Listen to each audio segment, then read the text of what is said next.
Guerra e Paz especial de Natal. Boa noite a todos. Feliz Natal. Agora que 2025 está a aproximar-se do fim, temos uma versão mais curta, mas especial do Guerra e Paz, a começar uma espécie de balanço de um ano que, enfim, tem algumas coisas promissoras, mas muitas coisas bastante assustadoras, eu diria, no plano internacional, como aliás os espectadores do Guerra e Paz foram acompanhando diariamente as análises que fomos fazendo, também com a ajuda dos nossos convidados. Ora, para hoje eu proponho uma análise mais global, olhando para aquilo que é o fim da ordem internacional liberal. Este desenho, este cartoon que nos ajuda de uma forma bastante conceptual a explicar que é preciso um conjunto de equilibrismos numa altura em que a ordem que durante décadas organizou as relações internacionais, que era uma ordem baseada em regras, baseada em normas, em instituições multilaterais e baseada, sobretudo, numa ideia que era a ideia de que o poder dos Estados Unidos era tal que os aliados dos Estados Unidos estavam numa espécie de, lado bom da história, não é? Do lado de alguém que estava a promover os valores certos, uma certa ordem e uma certa noção de que não iria haver guerras entre os países que estavam a respeitar essa ordem internacional pós-Segunda Guerra Mundial, e isso resultou numa prosperidade durante décadas dos Estados Unidos e Europa. Também resultou em certos desequilíbrios noutros pontos do mundo, daí aqui a noção do novo equilibrismo, que levou à ascensão de um conjunto de exigências e de algumas frustrações por parte de potências emergentes, como a China, naturalmente, também como aliados da China, também como país do sul global, e depois o caso especial da Rússia, que já lá vamos, que não é propriamente um novo poder, pelo contrário, é uma espécie de regresso de um poder antigo depois do que foi a queda da União Soviética. E, portanto, este ano, 2025, concretizou essa ideia que 2022, com a invasão russa da Ucrânia, já tinha pré-anunciado, é que a ordem internacional liberal liderada pelos Estados Unidos ruiu e deixámos de ter a certeza que coisas como o direito de fronteira, o pressuposto de que um vizinho mais forte não ia tentar comer o vizinho mais fraco só porque é mais forte, esse pressuposto acabou com a invasão russa da Ucrânia e foi agravado neste ano de 2025 com a forma como a administração de Trump e como o presidente dos Estados Unidos deixou de ter como certo que é suposto travar um agressor como a Rússia. Seguindo, e dentro disso, então, se a ordem internacional liberal acabou, eventualmente 2025 foi o ano 1 de uma transição para uma nova ordem. Ou seja, não é de um momento para o outro, não é de um ano para o outro sequer, que uma nova ordem emerge. Aparentemente, já lá vamos, o que está para vir e o que começa a ser anunciado é que estes três bispos, ou estes três eventuais reis de cada espaço, são as grandes potências da nova ordem. Certamente os Estados Unidos, que continua a ser a principal potência, país com o maior PIB do mundo, país com o maior exército do mundo, maior economia do mundo, melhores universidades do mundo. Os Estados Unidos, mesmo que às vezes não pareçam, continuam a ser de longe a maior potência do mundo em tudo.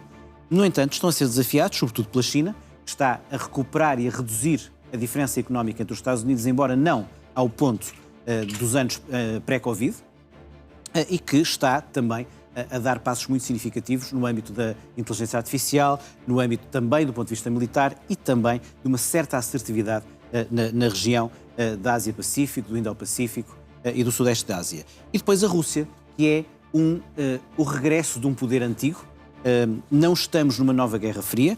Porquê? Porque nem China, nem Rússia, nas diferentes modalidades, digamos assim, são países que desafiam completamente os Estados Unidos. A China desafia mais os Estados Unidos, como vimos na questão da guerra de tarifas.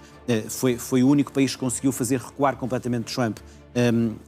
A China, de facto, consegue desafiar quase os Estados Unidos em alguns aspectos, mas ainda não chega lá. A Rússia está léguas e léguas abaixo dos Estados Unidos em quase tudo, a nível económico, a nível militar, a nível do seu conhecimento tecnológico, mas pelo pior possível, pela agressão, a Rússia ganhou uma nova centralidade. E, portanto, embora tenha uma economia várias vezes abaixo dos Estados Unidos e China, a Rússia entra nesta futura nova ordem de grandes potências, pelo que está a fazer na Ucrânia e porque a sua agressão na Ucrânia não foi ainda devidamente travada por incapacidade europeia e por opção americana de o não fazer, e esse é um ponto crucial para que esta nova ordem, para que a ordem liberal tenha caído já. Isso parece uma coisa evidente de 2025, é a má notícia de 2025. Eventualmente estamos no primeiro ano de transição, vamos ver quantos anos ainda serão precisos para se organizar uma nova ordem, possivelmente baseada nas grandes potências, com novas esferas de influência. A Rússia, a querer afirmar a sua esfera de influência no leste da Europa, querendo travar a expansão da NATO e, portanto, querer obrigar a Ucrânia a não entrar na NATO, querer obrigar a Ucrânia a submeter-se à ocupação de partes da Rússia, de partes da própria Ucrânia por parte da Rússia, e querendo intimidar os países do flanco leste que eram do espaço pós-soviético, sobretudo os bálticos, mas também, por exemplo, países como a Polónia, a Roménia ou a Bulgária. O caso da China, embora não com a assertividade da Rússia já do ponto de vista militar, também na forma como está a ameaçar que mais dia menos dia, mais ano menos ano, fará em Taiwan o que a Rússia está a fazer na Ucrânia. O que é que 2025 lamentavelmente nos mostrou? Mostrou-nos que, enquanto Biden era um presidente que dizia claramente à China não se atrevam, se tentarem invadir Taiwan, nós, americanos, vamos militarmente proteger Taiwan e vamos travar-vos, e dizia a Putin não se atrevam a tentar ocupar a Ucrânia toda, muito menos a pisar 1 milímetro no espaço da NATO. Trump não fala assim e, portanto, o que Trump aparentemente está a mostrar é que Putin que faça o que queira na Ucrânia, Xi que faça o que queira naquele espaço, desde que os interesses económicos dos Estados Unidos e dos seus próximos sejam acautelados e desde que a esfera de influência americana, vertida no assustador, na minha opinião, mal redigido Conceito Estratégico de Segurança Nacional de Trump, prevê, com a questão do corolário de Trump, uma espécie de nova na versão 2025 da doutrina Monroe, ou seja, a América para os americanos, ou seja, os Estados Unidos a mandarem nas Américas, a terem supremacia nesse continente, o que explica, por exemplo, a ameaça à Venezuela, o que explica, por exemplo, a questão da agressividade e da ameaça ao México e até em relação ao Canadá, dizendo coisas como o Canadá devia ser o 51º Estado. E, portanto, eu acho que esta capa do livro Great Powers and World Order é especialmente feliz a mostrar-nos o que é que pode vir aí com o mundo a ser fatiado em 3 zonas de influência. Claro que isto não é totalmente assim, porque há países como a Índia que são contraditórios. A Índia está mais perto de quem? Dos Estados Unidos, no âmbito do Quad e nas relações que tem, ou da Rússia, na parceria militar que tem, ou na própria China, depois de décadas de grande concorrência e rivalidade entre Índia e China. Modi esteve e foi visitar Xi e foi ver a exibição militar de Xi, e Índia e China, um pouco também para reagir à agressividade comercial americana, também parecem aproximar-se. E, portanto, países como a Índia, o próprio Brasil, a Indonésia têm individualidades, digamos assim, emergências próprias, e não é certo de que esfera de influência pertençam, e depois, naturalmente, há o caso europeu. Perante tudo isto, e concretizando um pouco o que eu estava a dizer até agora, Trump quer então juntar-se aos homens fortes. E essa é a má notícia de 2025. Se até agora os presidentes dos Estados Unidos foram sempre aqueles que quiseram liderar a ordem internacional liberal, foram sempre aqueles que quiseram liderar o mundo livre, não é? E, portanto, os presidentes dos Estados Unidos, democratas ou republicanos, Bush pai, Bush filho, Clinton, Obama, Biden, todos eles quiseram ter uma boa relação com a Europa e quiseram projetar uma imagem de poder bonómico, um poder da democracia, o poder do soft power, independentemente depois de, por exemplo, Bush filho não tenha feito só isso, reagiu ao 11 de setembro, como sabemos, com 2 guerras, Iraque e Afeganistão, mas isso é um lado da coisa. De todo modo, a novidade é que Trump rompe com os seus antecessores e deixa de querer ser o líder do mundo livre e passa a querer juntar-se aos homens fortes. E, portanto, Trump tem claramente uma perspectiva mais próxima de Putin e de Xi naquilo que quer ser na sua autocracia, naquilo que quer ser a pisar os outros poderes, na forma como mostra que desrespeita os tribunais, que desrespeita os mídias, que desrespeita as universidades, projetando um poder que, na verdade, não devia ser seu, porque os poderes são limitados num país como os Estados Unidos, e embora o presidente seja, enfim, o pivô desse sistema de poderes, tem um conjunto de contrapesos que ele, neste primeiro ano do seu regresso à Casa Branca, claramente desafiou. E, portanto, Trump, ao querer juntar-se aos homens fortes, sinaliza que sim, terminou a ordem internacional liberal que os Estados Unidos lideravam e quer, criar, e está no período de transição para criar, uma nova ordem baseada na força das grandes potências e não já nas regras e na boa convivência entre os países, independente da sua dimensão ou do seu poder militar. Se nos primeiros 3 slides, tentei, em termos conceptuais e muito globais, falar de tendências mais gerais que 2025 nos mostrou, aqui no 4º slide individualizo um caso concreto. Foi o dia 28 de fevereiro deste ano da graça, para alguns da desgraça, de 2025 está a terminar. Porquê?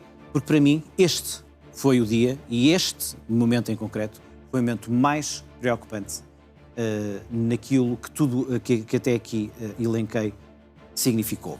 Quando o Presidente dos Estados Unidos, com o seu Vice-Presidente ao lado e o Secretário de Estado ao lado e o Secretário da Defesa ao lado, recebe na Sala Oval da Casa Branca o Presidente da Ucrânia, Zelensky, e em vez de mostrar ao Presidente do país que está a ser invadido pelo maior país do mundo, que está a ser invadido por uma potência rival dos Estados Unidos, como é a Rússia, que está, que até agora teve nos Estados Unidos o seu grande aliado,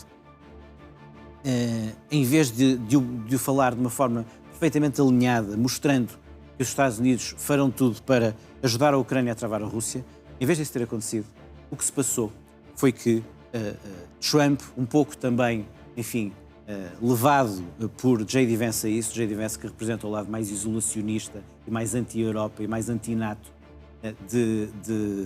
dos Estados Unidos, quando isso aconteceu, em vez de o receber de forma perfeitamente, amigável, recebeu Zelensky na parte final, acusando Zelensky de não estar a aceitar a proposta americana de paz, acusando Zelensky de estar a querer prolongar a guerra, acusando o líder do invadido de querer continuar a guerra e de ser o culpado, de algum modo, de estar a ser invadido. Este, na minha opinião, foi o momento mais grave deste ano, 2025, por aquilo que representou. É verdade que depois disso houve uma fase que durou meses e que de algum modo ainda continua, de uma certa reaproximação diplomática entre Estados Unidos e Ucrânia, entre Trump e Zelensky, por um enorme esforço de Zelensky nesse sentido e por, de algum modo, haver, por parte de Zelensky, a noção clara que desta ou daquela maneira, havendo interesse ou não de Trump nisso, a Ucrânia não pode abdicar dos Estados Unidos. Não pode, porque a Ucrânia sabe que pode contar com a Europa, independentemente de maior ou menor assertividade, maior ou menor coragem por parte dos líderes europeus para enfrentar os russos, mas a Ucrânia sabe também que, sendo que precisa da Europa, precisa de entrar na Europa, precisa da União Europeia, precisa da ajuda dos países europeus, sobretudo da Alemanha, sobretudo do Reino Unido, sobretudo da França e dos outros, a verdade também, e da Polónia, a verdade também é que a Ucrânia não pode abdicar dos Estados Unidos pela dimensão que o exército americano tem, pela capacidade militar americana, pela inteligência americana e pela própria história das últimas décadas daquilo que foi a capacidade americana de influenciar uma certa pax americana na Europa e que, na verdade, por tudo o que expliquei até aqui, está a terminar. E dentro disto, a coligação dos dispostos, que foi criada um pouco em emergência depois de 28 de fevereiro, na perspectiva do que foi essa recepção, insultuosa de Trump e de J.D. Vance a Zelensky na Casa Branca a 28 de fevereiro, esta coligação de dispostos, criada por Macron, por Merz e por Starmer, também com Tusk como um elemento importante, mostrou duas coisas. Mostrou que a Europa não vai deixar cair a Ucrânia, que a Europa precisa de instrumentos novos para fazer face à perda de confiança dos Estados Unidos e, naturalmente, da ameaça russa, que não os tinha completamente e, portanto, criou desta forma informal, portanto, contornando aquilo que tem a ver com, nos fóruns e nas instâncias mais formais europeias, quando é necessário uma unanimidade, e às vezes não a conseguimos ter, por causa da Hungria, por causa da Eslováquia, ou outros casos pontuais, então criou-se então esta coligação dos dispostos, que não se cinge apenas à União Europeia e ao Reino Unido, tem também, por exemplo, a Noruega e tem também o Canadá e, portanto, é uma espécie, simplificando, de NATO sem os Estados Unidos. Esta coligação de esforços é importante, mostrou em momentos críticos, acima de tudo, que não vai deixar cair a Ucrânia, mas, na minha opinião, ainda não conseguiu provar que está preparada para uma confirmação em 2026 e nos próximos anos de que os Estados Unidos vão mesmo, desculpem a expressão, dar o fora e deixar de apoiar a Ucrânia e deixar de se preocupar com a segurança europeia, como está, aliás, previsto na Estratégia de Segurança Nacional americana. E, portanto, a coligação de esforços foi importante ter aparecido, fez o possível, não fez tudo o que precisava, não conseguiu responder a questões tremendas do estilo sem o guarda-chuva nuclear americano, França e Reino Unido chegam, ou é preciso a Alemanha começar a pensar em perder o tabu nesse aspecto? A Alemanha, que ela própria, imerse, de facto, em próximas análises, vou explicar isso, deu passos importantes também para a modernização das Bundeswehr, das Forças Armadas alemãs, mostrando que a Alemanha é o país que está mais a levar a sério o arranque do We Are Europe e vai ser certamente nos próximos 2, 3, 4 anos o maior exército europeu e um dos maiores exércitos do mundo.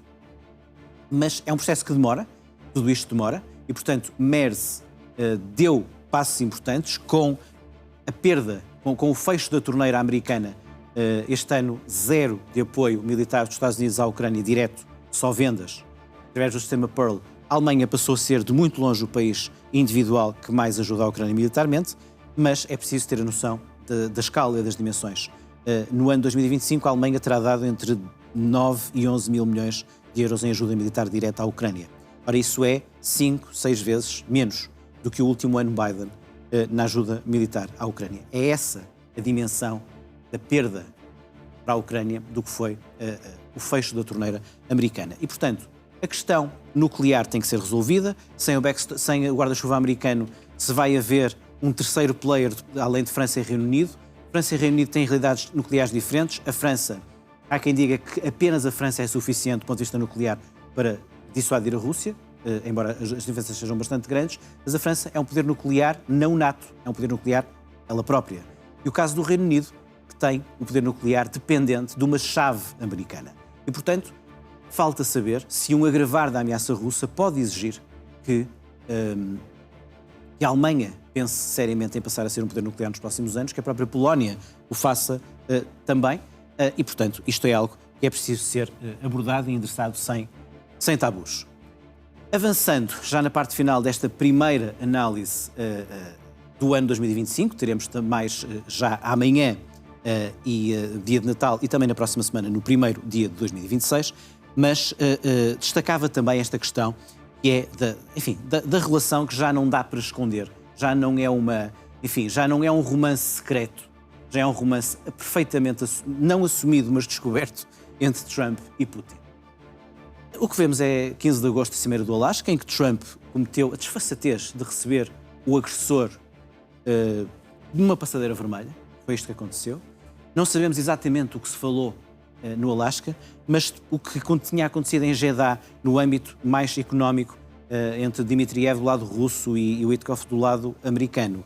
E depois aconteceu no Alasca entre os líderes. E depois em Miami também com os negociadores. O que vemos é que americanos e russos estão preparadinhos neste momento para trair a Europa e a Ucrânia, se assim for o caso. Estes dois senhores não têm a mínima preocupação com o futuro da Ucrânia, com o futuro da Europa.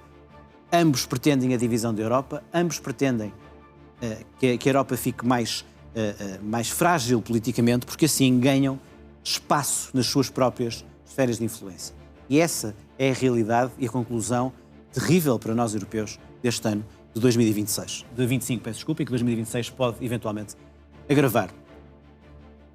Questões que amanhã vou desenvolver relativamente a isto. Vai haver ou não eleições na Ucrânia? Zelensky vai sobreviver e se isso depende ou não da questão do futuro. Mesmo para terminar esta primeira reflexão nesta véspera de Natal, lanço na parte final uma ideia mais global sobre estas tendências que estão a acontecer. Um estudo que vamos ver já mais em pormenor num vídeo da Harvard Kennedy School, entre jovens americanos entre os 18 e os 29 anos, com resultados bastante preocupantes. Só 13% se sentem bem com a vida e se sentem seguros com o futuro, têm grande desconfiança sobre os políticos, sobre os líderes, sobre os mídias. Curiosamente, depositam mais esperanças na universidade, no conhecimento e nos imigrantes, curiosamente. mas estão muito inseguros em relação a coisas como o que é que a inteligência artificial lhes vai fazer à sua própria vida e à sua relação laboral e perspectivas laborais. E têm também medo em emitir opiniões em espaço entre amigos ou no espaço público por uma grande desconfiança também política e polarização política. A confiança social está a desvanecer e é isso que vamos ver rapidamente num vídeo extremamente interessante que os próprios alunos da Harvard Kennedy prepararam relativamente a isto. Vamos ver. Running survey on the political attitudes of young Americans aged 18 to 29. In our most recent edition, here's what we found. Young Americans feel that the country is off course and that their futures are unstable. Only 13% say that the U.S. is headed in the right direction, while 57% think that the country is off on the wrong track. And even among young Republicans, only 1/3 believe that the country is headed in the right direction. Affordability is a constant concern. 43% say they're struggling to make ends meet or getting by with limited financial security. 37% identify inflation as their most urgent economic priority, far outpacing other issues across party lines.